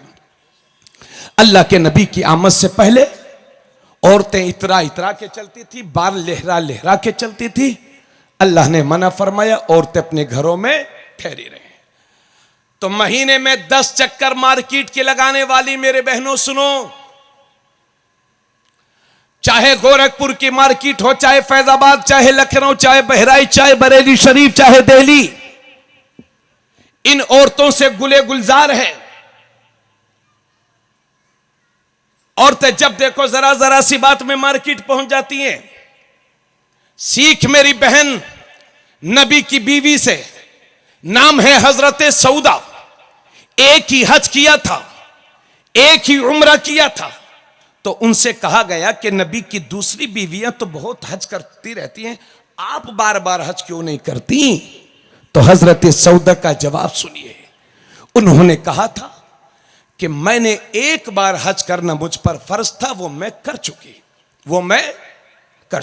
अब मेरे लिए हुक्म यह है कि मैं घर में रहूं, तो अल्लाह की कसम अब ये मेरा कदम घर से बाहर तभी निकलेगा जब सऊदा को मौत आ जाएगी। और अल्लाह गवाह है कि हजरत सऊदा के कदम घर से बाहर तब निकले जब उन्हें मौत आ गई और उनका जनाजा उठा। ये कौन है? कौन है ये हजरत सऊदा है, मेरे नबी की बीवी हैं, सारे मुसलमानों की माए। हजरत नारे तकबीर, नारे रिसालत। आप उठ करके मत जाइएगा, इस बात को बिल्कुल कबूल करके जाना। आपको ये पर्दे की बातें हैं, सुन के जाइएगा। मैं आपसे मांगता हूं, अल्लाह के नाम पर आपसे वक्त मांगता हूं। आज उठें, खड़े हों, हजरत के इस्तकबाल करें। नारे तकबीर। मेरी बहनों, आप भी हजरत अल्लामा शेखुल हदीस जामे माकुलात व मनकुलात अल्लामा हशमुल्लाह साहब क़िबला सदरुल मुदर्रिसीन मदरसा अहले सुन्नत खलीलुल उलूम बहरुल उलूम खलीलाबाद। माशाल्लाह, खलीलुल उलूम भी है तो कोई कम थोड़ी है। खलील हजरत इब्राहिम का लक़ब है। बहरुल उलूम खलीलाबाद बड़े जमात के मोतबर आलिम दीन है और काबिल बासलाहियत उस्ताद हैं। और पहले भी मेरी हजरत से मुलाकात है। अल्लाह हजरत की उम्र में खूब खूब बरकतें अता फरमाए। आमीन सुम्मा आमीन। भाइयों, इतनी बातें हो गई तो इस्लाम ने पर्दा करने का हमें हमारी औरतों को हुक्म दिया है। लेकिन ये मत, और ये भी जान लो कि इस्लाम में बुर्के का जिक्र नहीं है। इस्लाम में पर्दा है, पर्दा। मगर चूंकि बुर्के से पर्दा हो जाता है इसलिए शरीयत उसका एतबार करती है। इसलिए मेरी बहन ऐसा बुर्का मत पहना कर के ना देखने वाला भी देखे। ये चमकीले और भड़कीले मुंबईया बुर्के ये अजनबियों की नजर को खींचते हैं अपनी तरफ। आज से 50 साल पहले जानते हो कैसे बुर्के होते थे? पूरे ऊपर से ढक दिया जाता था, है ना। मजाल है जो किसी औरत का हाथ भी देख लिया जाए। मगर आजकल बुर्के भी ऐसे हो गए हैं कि लगता ही नहीं कि ये पर्दे के लिए पहना है या कपड़ों को धूल से बचाने के लिए पहना है। मगर इसका यह मतलब नहीं है कि बुर्का पहन लो और नजरें से नजरें मर्दों से मिलाती रहो, इधर से उधर देखती रहो। बाज औरतें बुर्का भी पहन लेती हैं, पर्दा भी कर लेती हैं। और ये सिर्फ औरतों के खास नहीं है, ये तो मर्दों का भी हाल है। दोनों के लिए अल्लाह ने हुक्म फरमाया। सूरे नूर आयत नंबर 31 और 30, पारा नंबर 18 मेरे उलमा तवज्जो से सुनेंगे तो अल्लाह ने यह हुक्म दिया है कि नजरें भी नीची रखें, नजरें अजनबी मर्दों की तरफ जाने से बचाएं और नजरें अपनी औरतें नीची रखें। सुने सूरे नूर आयत नंबर 31 पारा नंबर 18। अल्लाह फरमाता है वकुल्लिल मोमिनात यग़ुद्दुन मिन अबसारिहिन्ना वयहफ़ज़्न फ़ुरूजहुन्ना वला युब्दीन ज़ीनतहुन्ना इल्ला मा ज़हरा मिन्हा वलियद्रिबन बिखुमरिहिन्ना अला जुयूबिहिन्न। अल्लाह फरमाता है, ए हबीब, आप इन औरतों से कह दो, आप मुसलमान औरतों से कह दो कि अपनी निगाहें नीची रखा करें। सुन लेना मेरी बहन, और आप भी सुन लीजिए, क्योंकि जिस घर का मर्द बिगड़ा हुआ होता है उसी घर की औरतें बिगड़ी हुई होती हैं।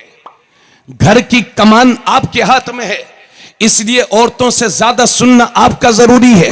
अल्लाह फरमाता है, ए नबी, आप मुसलमान औरतों से कह दो यगदुदन मिन अबसारिहिन्ना, कि अपनी निगाहों को नीची रखा करें, वयहफज़न फुरूजहुन्ना, और अपनी शर्मगाहों की हिफाजत करें, वला युब्दीन ज़ीनतहुन्ना, और अपने मेकअप को दूसरों पर जाहिर ना करें, अपने बनाव सिंगार को दूसरों पर जाहिर ना करें, अपने बनाव सिंगार को जाहिर ना करें मगर जितना खुद जाहिर हो।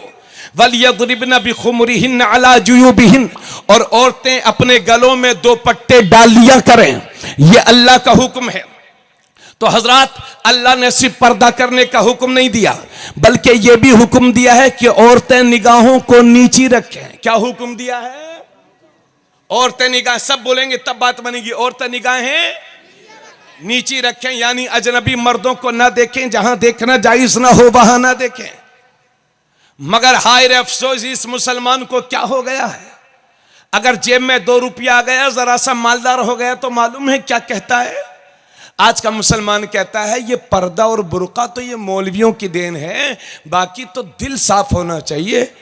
आंखों का पर्दा थोड़ी होता, दिल का पर्दा होता है। लोग यही बोलते हैं ना, दिल का पर्दा होता है। अरे मेरे भाइयों, ये झूठ है, झूठ। अरे आंख बहकती है पहले, तब दिल बहकता है। बोलो, पहले आंख से आंख मिलती है ना? बोल, तजर्बा है क्या? अल्लाहु अकबर। जी ऐसे ही है। हाँ, अपनी बीवियों से मोहब्बत करें, उनकी आंखों में आंखें डालें, ठीक है। तो पहले आंख से आंख मिलती है। और सुन लो, पहले आंख से आंख मिलती है तो खटक पैदा होती है, खटक पैदा होती है तो सोच जन्म लेती है, और जब सोच जन्म लेती है तो फिर शहवत का उभार होता है, शहवत का गलबा होता है, और जब शहवत का गलबा होता है तो इरादे जन्म लेते हैं, और जब इरादे जन्म लेते हैं तो इंसान का कदम जिना की तरफ बढ़ता है।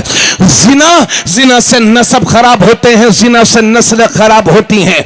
अल्लाह के नबी फरमाते ही न यज़नी ज़ानी ला यज़नी वहुवा मोमिन, जानी जिस वक्त जिना करता है वो मुसलमान नहीं रह जाता, यानी ईमान उसके सर के ऊपर चला जाता है, वो मोमिन की सिफात से महरूम हो जाता है। अल्लाह के नबी ने इरशाद फरमाया है कि जिना हराम है, ये नस्ब को खराब करता है। मौला अली फरमाते हैं जो जानी होता है उसके रिस्क में कमी होती है, उसके रिस्क में बेबरकती होती है। और ए नौजवानों, ए बुजुर्गों और ए भाइयों, भूलना मत इस बात को, हमारे उलमा ने लिखा है कि जिना एक कर्ज है, कर्ज। अगर तुमने किसी की बेटी या बहन के साथ किया है तो यह कर्ज तुमसे चुकाया जाएगा, और तुम्हारी बहन बेटियों के साथ भी हो सकता है कोई जिना करे। होश में रहना। दूसरों, खुद ये समझते हो कि मेरी बीवी तो ताले में रहती है, मेरे घर की औरतें घर में रहती हैं। लखनऊ के गोरखपुर में दूसरी औरतों के साथ जिनाकारी का आदी हो गया है आज का इंसान। माफ करे अल्लाह, मुझे इल्जाम नहीं लगा रहा हूं क्या तौलिया वालों, लेकिन यही सच्चाई है। अगर अपनी बेटियों की इज्जतों की हिफाजत चाहते हो तो किसी की दूसरी बेटी के साथ या बहन के साथ या किसी की मां के साथ जिना मत करना, वरना हो सकता है तुमसे ये कर्ज चुकाया जाए। होश में रहने की जरूरत है मेरे भाई। और बहुत सारे लोगों के खोपड़े खराब हो गए, कहते साहब दिल का पर्दा होता है। मगर मैं अपना तजर्बा बताऊं आपको, और कहो तो मैं कसम भी खा लूं इस बात पर। बहुत सारे लोग कहते दिल का पर्दा होता है, दिल का, है ना। मगर मैंने देखा, ईमानदारी से बता रहा हूं गुलाम नूरे मुजस्सम भैया, मैंने देखा कि मुंह में दांत नहीं, पेट में हाथ नहीं।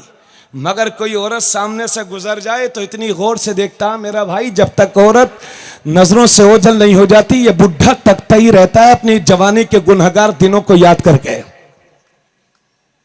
और जब तक इसकी नजरें नीची नहीं होती, जब तक वो इसकी निगाहों से ओझल नहीं हो जाती। यही है ना, ऐसे ही है। देख ले, तजर्बा करके देख लो। इसलिए निगाहों को नीची करो मेरे भाई। जब दिल आंखें कंट्रोल में होंगी तो दिल तो खुद भी खुद कंट्रोल में हो जाएगा। और सुनो यार, हमारे और आपकी माँ बहनों के दिल क्या होंगे? बहन तेरा दिल कितना साफ होगा। सुन अपने नबी की बात, तिरमिजी शरीफ की हदीस है। मेरे नबी की 2 बीवी हजरत उम्मे सलमा और हजरत मैमूना मेरे नबी के सामने हैं। मेरे नबी के सामने हाजिर खिदमत हैं, नबी के साथ में बैठी हुई हैं। इतने में एक नाबीना सहाबी जो आज जिनकी जाहिरी बसारत जा चुकी थी, वो देख नहीं पाते थे, थे वो नाबीना थे। हजरत अब्दुल्ला इब्ने मक्तूम वो हुजूर के घर की तरफ तशरीफ ला रहे हैं। हजरत अब्दुल्ला इब्ने मक्तूम हुजूर के घर की तरफ आ रहे हैं। जब नबी ने देखा अब्दुल्ला इब्ने मक्तूम आ रहे हैं तो अपनी दोनों बीवियों से कहा पर्दे में हो जाओ, हिजाब में हो जाओ, आड़ में हो जाओ। तो हजरत उम्मे सलमा अर्ज करती है या रसूल अल्लाह, ये अब्दुल्ला इब्ने मक्तूम ही तो हैं, ये हमें देख थोड़ी रहे हैं। तो नबी ने फरमाया ये नहीं देख रहे हैं तो तुम तो इनको देख रही हो। अरे जब कायनात का नबी एक नाबीना से तुम्हें इन औरतों को पर्दा करने का हुक्म दे रहा है, अपनी बीवियों को नाबीना से पर्दा करने का हुक्म कायनात का नबी दे रहा है, तो क्या ये औरतें आंखों वालों से पर्दा नहीं करेंगी? आंखों, और सुन लो, नजरें झुकाने का हुक्म, नीचे रखने का हुक्म ये कुरान ने दिया है। अगर ये बकवास करोगे ना कि दिल साफ होना चाहिए, आंखों का पर्दा नहीं होता, तो ये उलमा बैठे गुमराहियत के शिकार हो जाओगे, जहन्नम की तरफ चले जाओगे। इसलिए ये गलती कभी मत करना। तो भाई औरतों से कहा गया निगाहें नीचे रखें, बस खत्म। इसका यह मतलब नहीं है कि लड़कों को ऐसे ही छोड़ दिया गया, क्योंकि लड़कों की नजर लड़कियों के मुकाबले में ज्यादा बहकती है। इसलिए औरतों को जिस आयत में हुक्म हुआ वो आयत नंबर 31, और लड़कों को जिसका हुक्म आंखें नीची रखने, नजरें नीची करने का हुक्म दिया वो आयत नंबर 30। अल्लाह फरमाता है वकुल्लिल मोमिनीन यगुदू मिन अबसारिहिम वयहफजू फुरूजहुम ज़ालिका अज़का लहुम इन्नल्लाह खबीरुम बिमा यसऊन। अल्लाह फरमाता है ए नबी, तवज्जो थोड़ी सी मेहनत, ए नबी आप मुसलमान मर्दों से कह दो, मुसलमान मर्दों से कह दो कि अपनी निगाहें कुछ नीची रखा करें, अपनी निगाहें नीची रखें और शर्मगाहों की हिफाजत करें। इसका यह मतलब नहीं है कि रास्ते में गोरखपुर जाओ, मोटरसाइकिल चलाओ तो नीचे नीचे देख के जाओ, गड़बड़ हो जाएगा भाई, कोई गारंटी नहीं है मेरी। मतलब यह है कि जहां देखना जायज ना हो वहां ना देखो। मौला अली से आका ने एक बार फरमाया था, अली किसी औरत पर जो पहली नजर पड़े अचानक से वो माफ है, और दोबारा उसको तकते हुए देखना वो गुनाह है, गुनाह। तो अल्लाह के नबी ने फरमाया, अल्लाह के हुक्म से नबी फरमाते मर्द अपनी निगाहें नीची रखें। अगर किसी के साथ जिना करोगे तो हो सकता है तुम्हारी बहन बेटियों के साथ भी कोई जिना करे। इसलिए मर्दों होश में रहना, लड़कों होश में रहना, और लड़कियों मेरी बहनों होश में रहना, क्योंकि नजरें बिगड़ी और एक बार तेरा घर से कदम निकल गया तो पूरी जिंदगी घुट घुट के जियोगी, वो इज्जत ना पा सकोगी पूरी जिंदगी। इसलिए मेरी बहन, जिना की तरफ, प्यार की तरफ बढ़ने वाला पहला कदम बदनिगाही है। इसलिए अपनी निगाहों को नीची रखा कर, बिना जरूरत कहीं जाया मत करो।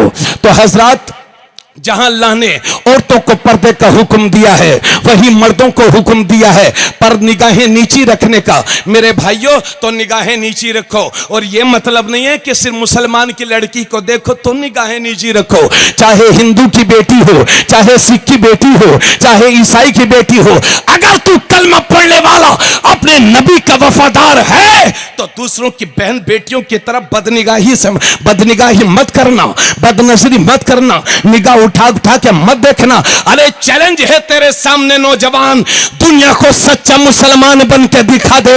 एक दौर वो था यार कि मुसलमान किसी औरत से बात करता था, अगर जरूरत पड़ती थी तो निगाहें नीची होती थी, उसकी तरफ निगाह नहीं उठती थी। कान तो सुनते थे मगर निगाह नहीं उठती थी, उसे मुसलमान कहते हैं। तेरे कांधों पर बहुत जिम्मेदारी हो गई है मुसलमानों, और औरतों जरा होश में रहने की जरूरत है। अगर किसी घर मौत हो जाए तो हाय तौबा मचा देती हैं औरतें, बहन अलग रो रही है, बेटी अलग रो रही है। सीखो अपने नबी की एक सहाबिया से पर्दा, हजरत नाम है उम्मे खल्लाद, उनका जवान बेटा जंग में शहीद हो चुका है, जवान बेटे की लाश पड़ी हुई है, और वो एक मसला पूछने के लिए हुजूर की बारगाह में गई तो पूरे हिजाब के साथ, पूरे पर्दे के साथ, पूरे एहतमाम के साथ उनके जवान बेटे की लाश पड़ी हुई है और वो मसला पूछने गई हुजूर से, तो पूरे हिजाब और पर्दे के साथ तो सहाबा कहते हैं उम्मे खल्लात तेरा बेटा शहीद हो चुका है, जवान बेटे की लाश पड़ी हुई है, तूने इस हालत में भी पर्दा कर रखा है।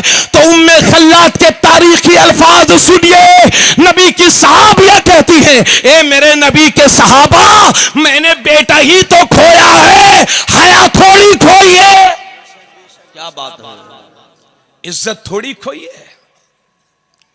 तुम उस सैयदा फातिमा ज़हरा की कनीज हो, जब वो पुलसिरात से गुजरेंगी तो आवाज आएगी, अहले महशर सरों को झुका लो, निगाहों को नीची कर लो। तुम उस सैयदा फातिमा ज़हरा की कनीज हो कि जिन्होंने मौत के वक्त वसीयत की थी कि मेरे जनाजे को रात में निकालना, दिन में ना निकालना, कहीं ऐसा ना हो किसी अजनबी की निगाह पड़ जाए। इसलिए मेरी बहन साफ सुथरे जुमलों में सुन लो, या आधी आधी आस्तीन के कपड़े मत पहना करो, किसी अजनबी की तरफ निगाह, बात करना तो दूर, निगाह मत उठाया करो। और ये खेत के जो चक्कर लगाती हो ना, ये खेतों के काम, ये मर्दों के काम है, बिना जरूरत, बहुत अशद जरूरत के अपने घरों से मत जाया करो, तुम्हारी इज्जतें महफूज हैं। दुनिया कहती है इस्लाम ने अपनी औरतों को कैदी बना के रखा है, ये सब झूठे हैं, झूठे। इस्लाम ने तुझे इज्जत बख्शी है, क्योंकि हर कीमती चीज पर पर्दा होता है। काबा शरीफ बहुत कीमती है, इसलिए गिलाफ चढ़ा हुआ है। कुरान शरीफ बहुत कीमती है, इसलिए जुस्तान चढ़ा हुआ है। मजार शरीफ अल्लाह वाले बहुत अजीम होते हैं, इसलिए इम्तियाजी शान देने के लिए चादर चढ़ा देते हैं। और हजरात, सोना बहुत कीमती होता है, इसलिए डिब्बे में रखा जाता है। और हर अत्थू नत्थू खैराती को तो दिखाया भी नहीं जाता, देख लेते इसके ये लेगा कि नहीं, तभी उसे दिखाते हैं। तो हर कीमती चीज का पर्दा होता है। मेरी बहन, इस्लाम ने तुझे बहुत कीमती समझा है, तेरी इज्जत इस्लाम में बहुत है, इसलिए आज हिजाब पर मसला उठा है तो तू 90% नहीं 100% पर्दे का एहतमाम करो, 100% पर्दे का एहतमाम करो। और दुनिया को बता दो यही इस्लामिक तालीम है, क्योंकि जब माँ अच्छी होती है तो बेटा भी अच्छा होता है। ए उम्मत मुस्लिमा की बेटियों, मेरी बहनों, आज इस्लाम को तेरे सपोर्ट की जरूरत है, क्योंकि जब माँ नेक होती है तो बेटा भी नेक होता है। माँ जब नमाजी होता है तो बेटी भी, माँ जब नमाजी होती है तो बेटा भी नमाजी होता है। माँ जब राकिया होती है तो बेटा राकिया होता है। और क्लियर सुन लो, माँ जब नेक होती है तो बेटा मेरा पीर मुर्शिद सरकार ताजुल शरिया होता है। माँ जब साहिदा होती है तो बेटा सूफी निजामुद्दीन होता है। माँ जब आबिदा होती है तो बेटा की चोचा का मखदूम होता है। माँ जब मुत्तकिया होती है तो बेटा मुफ्ती आजम होता है। माँ जब साजिदा होती है तो बेटा आला हजरत होता है। माँ जब शब्जिंदादार होती है तो बेटा कलियर का साबिर पिया होता है।